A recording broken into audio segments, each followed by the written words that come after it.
I wondered if I could begin with the summer. Many people, perhaps including me, want to come to Greece. What will be the system for those people who have been vaccinated? Will there be more deals, like you seem to be close to doing one with Israel, where people with vaccines will be able to come through almost automatically? Well, John, thank you very much for having me. I was the first European leader to raise the issue of a common European vaccine certificate, which will serve the purpose of simplifying travel once a significant percentage of people have been vaccinated. Essentially, a vaccine certificate will allow you to enter Greece without being forced to provide a negative test and without any quarantine restrictions. And we do intend to go down that path. We have agreed in principle with Israel that we will accept their vaccine certificate in order to facilitate travel from Israel to Greece. And I do hope that at some point at the European level, we will also agree on a common vaccine template, certificate template for all European countries. John, people will want to travel, especially during the summer. And it doesn't make much sense to me not to facilitate travel to the extent that we feel comfortable to welcome people who have been vaccinated. For those who have not been vaccinated, the most likely scenario is that we will request some sort of negative test. But for those who have been vaccinated, we want to make it as easy as possible for them to be able to travel to Greece. I see a lot of EU member states having an interest to explore this idea further. And I think the reason is that their citizens want to travel, and they want us to make travel as easy as possible, especially during the summer holidays.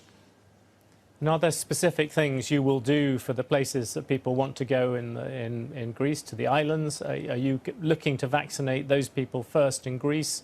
Are you giving any kind of priority towards the economy and where you put your vaccines? Well, first of all, Greece overall has done better than most European countries in dealing with the pandemic, which was sort of unexpected given that we entered this adventure with an underfunded healthcare system. But if you look at our statistics, they're much better than most European countries. And we've also rolled out vaccinations faster than many other European countries. It is a completely digital process, which came as a surprise to many Greeks. And so far, we've been able to vaccinate people at a relatively fast pace. Of course, we're very dependent on the number of vaccines that we are receiving from Europe. I do expect the number of vaccines come Q2 to ramp up significantly. Right now, our priority is to vaccinate older people. Then we will move to people with underlying conditions. And once we address these two categories, we will look at prioritizing vaccines. But by then, hopefully, we will have more vaccines and we will be able to administer given the demand in Greece. And we do hope that come summer, a significant percentage of the Greek population will be vaccinated. I should remind you that we opened up for tourism last year, and we did it in a completely safe manner. And during last summer, we didn't have the tools that we have at our disposal now. There was no vaccination, and even in terms of testing, there was limited testing available. Now we will both have the vaccine protection and we have additional testing capacity, which of course is very, very helpful when you try to open up your country to travel. How frustrated are you with the European Union in this respect? I mean, Greece was outstanding when it came to coping with the first waves of COVID. And now I think with the vaccine, you're around 6% of your population you've done. But because of the slow introduction of you're vaccinating people as quickly as you can get hold of the vaccine. But there is this problem about supply, and that seems to go back to Brussels. You know, how much do you think the Commission was at fault for that? John, I've been an ardent supporter of the concept that Europe needed to purchase vaccines at the European level and then distribute them to all member states on a per capita basis, essentially making no distinction between rich countries, poor countries, large countries, small countries. And as a medium-sized European country, we have benefited from this approach. Now, there's no doubt that there were issues in terms of the execution of this project. And I think the President of the Commission, boldly enough, accepted her share of responsibility. And now we need to move forward to make sure that as new vaccines are approved, this approval will happen very, very quickly, and that we will not run behind other countries in terms of how quickly we actually receive the vaccines. So I'm sure that even in Brussels, at the administrative level, at the bureaucratic level, the lessons, have been, we've accepted what has happened, and we've learned our lesson, and we need to move forward to make sure that, come March, come April, as new vaccines will be approved, that there is no further delay in delivering the vaccines to the member states. Again, we have the capacity to administer many more vaccines that we're currently administering, and we have the infrastructure in place. It's simply a question of getting our hands on the vaccines, and this is, at the end of the day, a European decision. Can you give us some idea of the economic cost of all this? As I understand it, the first quarter looks tough in Greece, and that presumably the lack of vaccines is becoming a major part of that. Look, John, every time you close the economy, you pay a heavy price. And Greece has been no exception. We're no outlier. We're going to suffer a big recession in 2020. And Q1 is not going to look as good as we thought it would look like a couple of months ago. But again, we're not an outlier here. We're not the exception. If anything, we are currently in sort of our third lockdown. Hopefully, in a couple of weeks, we will, bring cases down significantly. We can contemplate again reopening the economy. Very dependent on retail. We obviously, every time you close down retail, there's a big hit in terms of GDP. But we've also supported incomes. We've supported jobs. We've seen no increase in unemployment so far, which is very encouraging. Our intention was always to keep the productive base of the economy intact so as to return to normality as quickly as possible. We did manage to keep retail open for 3 weeks in January with very, very encouraging numbers. So I do hope that February is going to be difficult. March is hopefully going to be a better month again. But other countries are in a much stricter lockdown now. So Q1 is going to be difficult, but I do hope for a good, healthy recovery come Q2 2021. Come back to that in just a second, but do you think this is going to be the last lockdown for Greece? I sincerely hope so. I'll tell you why. First of all, we are, building a vaccine wall. And again, we're not just vaccinating anyone, we're vaccinating those people who are the most vulnerable ones, the ones who are increasingly likely to occupy an ICU bed and possibly even lose their lives. So the challenge was always not to put too much pressure on our healthcare system. So we are vaccinating a disproportionate percentage of those people who will put pressure on our healthcare system. And I think this will show come March. And of course, we also have the added benefit of the weather. It's going to get better. The weather in Greece is going to get better before the weather in London, where I presume you are right now. So come April, there is a seasonal aspect to this virus. We knew it from last year. So yes, I do think that come April, things will improve significantly in terms of virus transmissibility. On the good side, I wondered if you could confirm whether you're going to prepay early the IMF loan. I think you were talking about prepaying $3.3 billion out of the $5 or so billion that you've borrowed. Is that still on track? Yes, it is on track, John. We will repay $3.3 billion early out of the $5.1 billion that we had borrowed from the IMF. I think it is very important to be consistent with the markets. They have rewarded us with record low interest rates.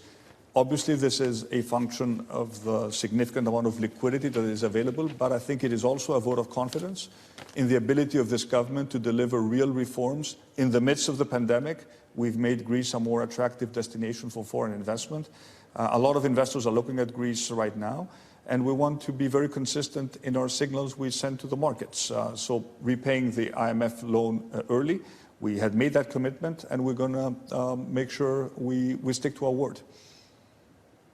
How much do you think Greece's reputation is changing? I remember, I think when you came in, very much then, people in places like Germany would look down on Greece and say they couldn't run things. Now you've had this relatively good record of dealing with COVID, of growing other things. Do you have a sort of aim in mind in terms of that? And how important is the arrival of Mario Draghi in Italy from the point of view of changing the reputation of Southern Europe?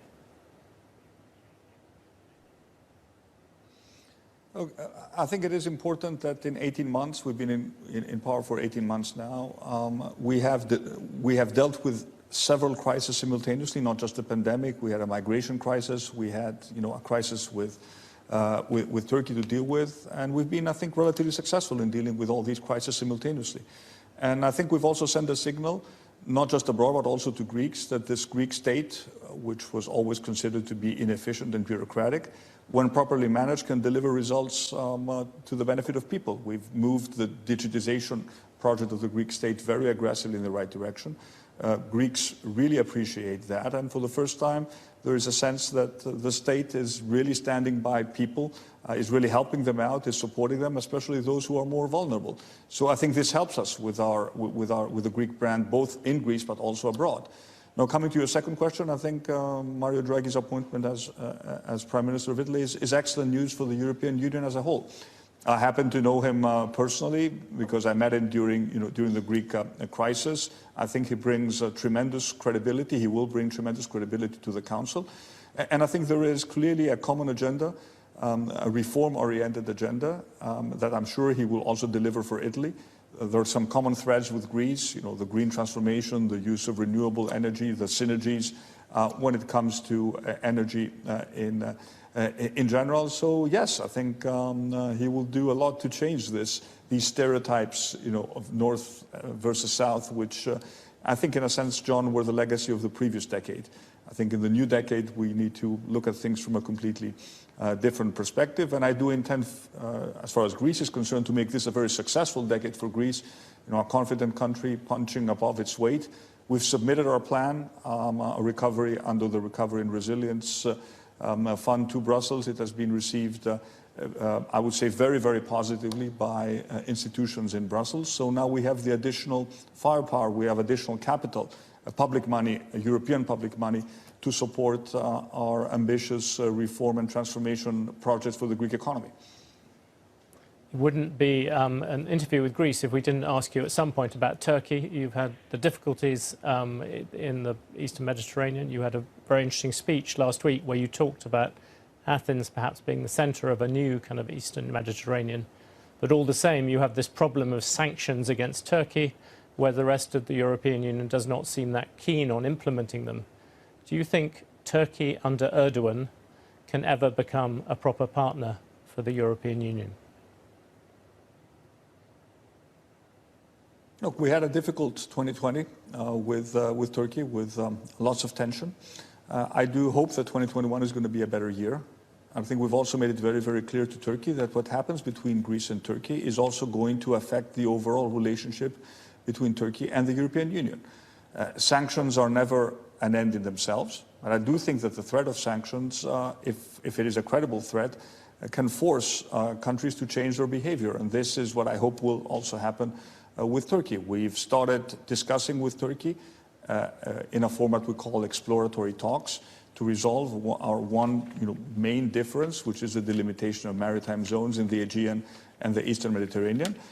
We've seen some months of lower tensions. I certainly welcome that.